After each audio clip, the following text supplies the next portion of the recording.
کیا corona virus میں سنا مکی استعمال کر سکتے ہیں؟ کیا ہم کووڈ-19 میں سٹیم لے سکتے ہیں؟ کیا ڈیٹول کورونا وائرس کو مار سکتا ہے؟ اگر خون میں کلاٹنگ چیک کرنی ہو تو کون سا ٹیسٹ استعمال ہو؟ یہ میرے چھوٹے بچے ہیں، وہ کہتی ہیں میری مجبوری ہے کہ میں آئسولیٹ نہیں کر سکتی۔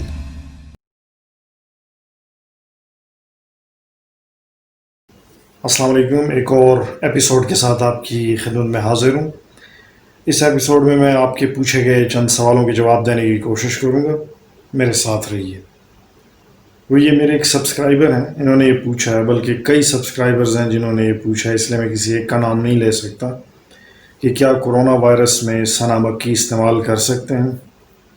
دیٹس اے برننگ کویسچن، بہت سارے لوگ یہ پوچھتے ہیں۔ تو میں یہ دوائی قطعی طور پہ اس پرپس کے لیے ریکمینڈ نہیں کرتا، ہر ایک کا اپنا اوپینین ہو سکتا ہے۔ یاد رہے کہ کسی بھی دوائی کو کسی خاص پرپز کے لیے یوز کرنے میں، فار ایگزامپل کوئی بیکٹیریل انفیکشن ہے، کوئی وائرل انفیکشن ہے، کوئی فنگل انفیکشن ہے، تو اگر اس کے لیے کوئی دوائی استعمال ہوتی ہے تو اس کی ایک خاص ڈوز سلیکٹ کی جاتی ہے، اس کو پراپر فیزز سے گزرنا پڑتا ہے، بہت سارے اس پہ ان ویٹرو اور ان ویوو اور پھر ہیومن ٹرائلز ہوتے ہیں، تو ایک لمبے چوڑے مرحلے سے ایک ڈرگ کو گزرنا پڑتا ہے۔ یاد رہے کہ سینا پہ ایسا کچھ نہیں ہوا، پتہ نہیں کسی نے کہہ دیا اور بات مشہور ہو گئی اور لوگوں نے پکڑ لیا اور اب اس کو اتنا ایگریسولی یوز کیا جا رہا ہے، جو کہ قطعی طور پہ ٹھیک نہیں ہے۔ پرابلم یہ ہے کہ کوئی بھی پلیٹ فارم یوز کرتے ہوئے لوگ سامنے آ جاتے ہیں اور اکثر لوگ اس سے گمراہ ہو جاتے ہیں اور کسی دوائی کا غلط استعمال شروع ہو جاتا ہے۔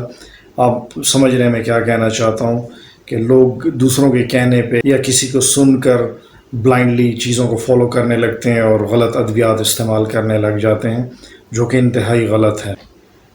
میں اس بات کو بخوبی جانتا ہوں کہ یہ ایک کنٹروورشل موضوع ہے اور میں بخوبی اس سے واقف ہوں کہ کرٹیسزم ہوگا، لیکن پھر بھی میں اس پہ بات کر لیتا ہوں تاکہ لوگوں کا فائدہ ہو جائے۔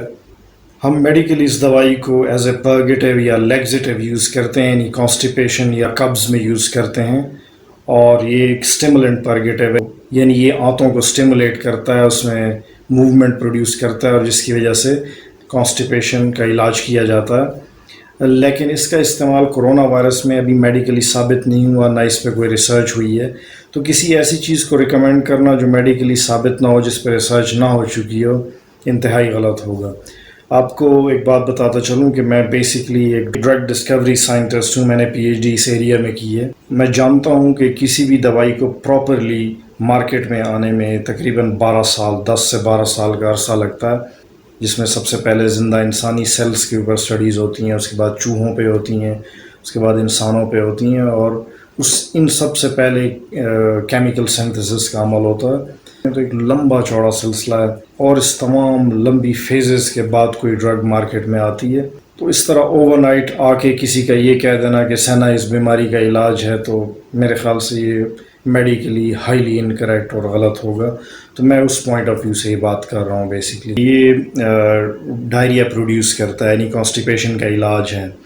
تو اوپر سے اگر آپ جانتے ہوں تو کورونا وائرس کے اندر بھی ڈائریا ہوتا ہے اکثر پیشنٹس میں، تو اگر آپ ڈائریا کا شکار ہیں کورونا وائرس میں اور اوپر سے آپ یہ سینا لے لیں یا سنا مکی جس کو اردو میں کہتے ہیں وہ لے لیں، تو آپ کو تو اور ڈائریا انکریز ہو جائے گا۔ اور میرے سامنے کئی ایسے پیشنٹ آئے جن کو نان سٹاپ وائلنٹ ڈائریا تھا، اور جب میں نے ان سے پوچھا تو انہوں نے بتایا کہ ہم نے سنا مکی یوز کی تھی اور ہماری بہت بڑی غلط فہمی تھی کہ ہم نے یہ یوز کر لی، اور وہ لٹرلی بد دعائیں دے رہے تھے ان لوگوں کو جنہوں نے سنا مکی ان کے لیے ایڈوائس کی تھی۔ تو ایک تو وہ اپنی اس بیماری سے کافی تکلیف میں تھے، اوپر سے ان کو کورونا وائرس کا ڈائریا، اوپر سے سینا کا ڈائریا، تو وہ ان کا اکثر ٹائم ٹوائلٹ ہی میں گزر رہا تھا۔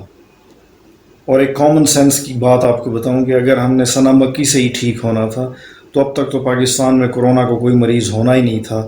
جتنی بے دردی سے ہم نے سنا مکی کا استعمال کیا ہے اور جس طرح مارکیٹس بلیک کی گئی ہیں اس کے لیے، اور اس کے ریٹ بھی آسمانوں سے باتیں کر رہے تھے، تو میرے خیال سے تو اب تک تو اس وائرس کا بیڑا غرق ہو جانا چاہیے۔ وہ عورتیں جو حمل سے تھیں اور جو بچوں کو دودھ پلا رہی تھیں، تو انہوں نے بھی اس بہتی گنگا میں ہاتھ دھویا، اور ظاہر ہے وہ پریشانی میں ایک دوسرے کو دیکھ دیکھ کے سن کے انہوں نے اس چیز کو استعمال کیا۔ تو میں آپ کو ایک بات بتاتا چلوں کہ میڈیکلی ہم سینا کو پریگننسی اور لیکٹیشن ان دونوں صورتوں میں اگر کوئی ماں حمل سے ہو یا بچے کو دودھ پلا رہی ہو تو ان دونوں صورتوں میں یہ دوائی سختی سے منع ہوتی ہے.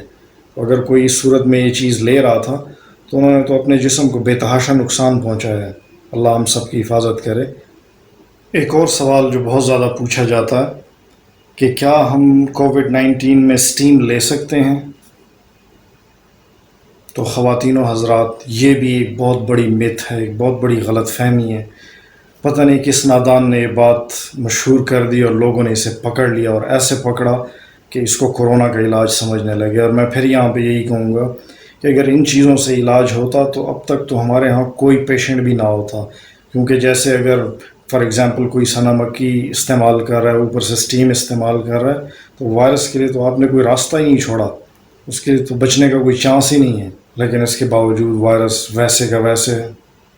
اور پھر اس کے بعد جو ہم نے ایک رفتار دیکھی لوگوں میں کہ اس کو اس طرح بے دردی سے یوز کیا، یا میں یہ کہوں گا اس بے دردی سے ابیوز کیا گیا اس چیز کو، اللہ کی پناہ. یقین کریں میں نے ایسے پیشنٹس دیکھے جو سٹیم اس بے دردی سے لے کے اپنے چہرے اور اپنے نتھنے تک جلا اور جھلسا چکے تھے. اس شدید ہیٹ میں، باہر کی اس گرمی میں 40 سے 50 ڈگری مختلف شہروں میں چل رہا ہے، ایک آدمی اس شدید گرمی میں سٹیم بھی لیتا رہے تو اس کا کیا حال ہونا ہے. ٹیکنیکلی ایسے لوگ اس شدید گرمی میں اتنی شدید سٹیم لے کر اپنے ناک کے اندر میوکوزل لیئرز اور اوپر سائنسز میں جا کے اتنے زخم بنا لیتے ہیں کہ وائرسز کو اس کے اندر پلنے میں اور آسانی ہو جاتی ہے. خدا کے لیے اپنے ریسپریٹری سسٹم کو معاف کر دیں اور اس کو سٹیم کی دھنیاں نہ لگائیں. یقین کریں ایسے لوگ بھی دیکھے جو ہیئر ڈرائر کی گرم ہوا اپنی ناک میں چھوڑتے ہوئے نظر آئے. آپ ایک بات سمجھ لیں کہ وائرس اگر آپ کی ناک اور آنکھ کے ذریعے ایک دفعہ جسم میں داخل ہو جائے تو اس کو ریورس کرنے کا کوئی طریقہ نہیں ہے، کوئی سٹیم کام نہیں آئے گی. اس کے بعد آپ جانیں اور آپ کا مدافعتی نظام جانیں. اس لیے اللہ پاک سے عافیت مانگیں اور کوئی ایسی اوٹ پٹانگ عجیب حرکت نہ کریں. کیا ڈیٹول کورونا وائرس کو مار سکتا ہے؟ یہ عمران صدیقی پوچھ رہے ہیں. تو کیمیکلی ڈیٹول کے اندر کلوروزائلینول ہوتا ہے، یعنی یہ کلورینیٹڈ کمپاؤنڈ ہے. تو کلورین کا اپنا ایک ڈس انفیکٹنٹ ایکشن ہے اور اس کے زائلینول پارٹ کا بھی ہے. تو میں ایک ریسرچ پڑھ رہا تھا، اگرچہ اس پہ زیادہ ریسرچ موجود نہیں ہے، جس میں انہوں نے کلورین اور ایتھائل الکوہول اسپرٹ جس کو کہہ لیں، جو کہ ہینڈ سینیٹائزرز میں اکثر وہی ہوتی ہے، میتھیلیٹڈ اسپرٹ کی بات نہیں کر رہا لیکن آلموسٹ سیم ان کے ایکشنز ہیں. تو ان دونوں کا تقابلی جائزہ لیا گیا. تو ایتھائل الکوہول یعنی اسپرٹ نے 10 سے 20 سیکنڈ میں بہت سارے وائرسز کو مار دیا، جبکہ وہی وائرسز کلورین سے 15 منٹ کے اندر مرے. تو آپ اندازہ کر سکتے ہیں کہ کلورین کا کتنا سلو ایکشن ہے. اس کے علاوہ کلورین جب واٹر میں مکس ہوتی ہے تو قدرے یہ رفتار تیز ہو جاتی ہے، تو اس سے بیکٹیریا اکثر مرنے لگتے ہیں. تو میرے خیال سے ڈیٹول اس میں کارگر نہیں ہے، اس لیے آپ ڈیٹول استعمال نہ کریں، نہ ہی اس کا کوئی خاص فائدہ ہوگا آپ کو. ہاں البتہ ڈیٹول جو ہے وہ بیکٹیریا کو افیکٹولی مارتا ہے. ایک اور صاحب ہیں جو یہ پوچھتے ہیں کہ اگر خون میں کلاٹنگ چیک کرنی ہو تو کون سا ٹیسٹ کرانا چاہیے؟ تو اس کا جواب ہے کہ آپ ڈی ڈائمر ٹیسٹ کرا سکتے ہیں. یہ ایک خاتون ہے جو کہ پوچھتی ہیں کہ میرے چھوٹے بچے ہیں، وہ کہتی ہیں میری مجبوری ہے کہ میں آئسولیٹ نہیں کر سکتی، تو میں کیا کروں؟ تو بہتر تو یہ ہے کہ آپ آئسولیٹ کریں، لیکن اگر آپ کے پاس کوئی چارہ نہیں تو آپ ماسک لگا کر اپنے بچوں کی لک آفٹر کر سکتی ہیں. ہاتھ اپنے بار بار صابن سے دھوتی رہیں. اس کے علاوہ بچوں کے قریب جب ہوں تو آپ نے ماسک پہنا ہوا ہو، اور پلاسٹک کے دستانے آپ نے پہنے ہوئے جو کہ بہت سستے داموں بازار سے مل سکتے ہیں. کچن میں بھی اگر آپ کام کریں تو ماسک لگا ہوا ہو، اور بچوں کے قریب جاتے وقت یا کھانا پینا ان کا بناتے وقت اپنے چہرے کو ہاتھ نہ لگائیں. اگر آپ لگا لیں تو پھر آپ اپنے چہرے کو اور اپنے ہاتھوں کو دھوئیے. تو یہ تھے چند ایک اہم سوال جو کہ میں سمجھتا تھا کہ بہت اہم ہیں. باقی آپ کے چھوٹے موٹے سوال ہوتے ہیں جو میری اکثر ویڈیوز میں ان کے جواب موجود ہوتے ہیں، لیکن آپ اپنی تسلی کے لیے بار بار وہی کویسچن پوچھتے ہیں جن کا آنسر آپ کو معلوم بھی ہوتا ہے، یعنی آپ ڈبل چیک کرنا چاہتے ہیں. اور ایسے سوالوں کے جواب اکثر میں ٹیکسٹ رپلائی میں نہیں کرتا، کیونکہ مجھے پتہ ہوتا ہے کہ آپ کا وہم ہے تو ایسا کوئی کویسچن جو واقعی ایک سوسائٹل ایشو بنا ہوا ہو تو میں اس پہ زیادہ بات کرتا ہوں. تو یہ چند ایک موٹے موٹے سوالات تھے جن کے جوابات دینا میں بہت ضروری سمجھتا تھا. اللہ آپ کو اپنے حفظ و امان میں رکھے. ملتے ہیں اگلی ویڈیو میں. اللہ حافظ.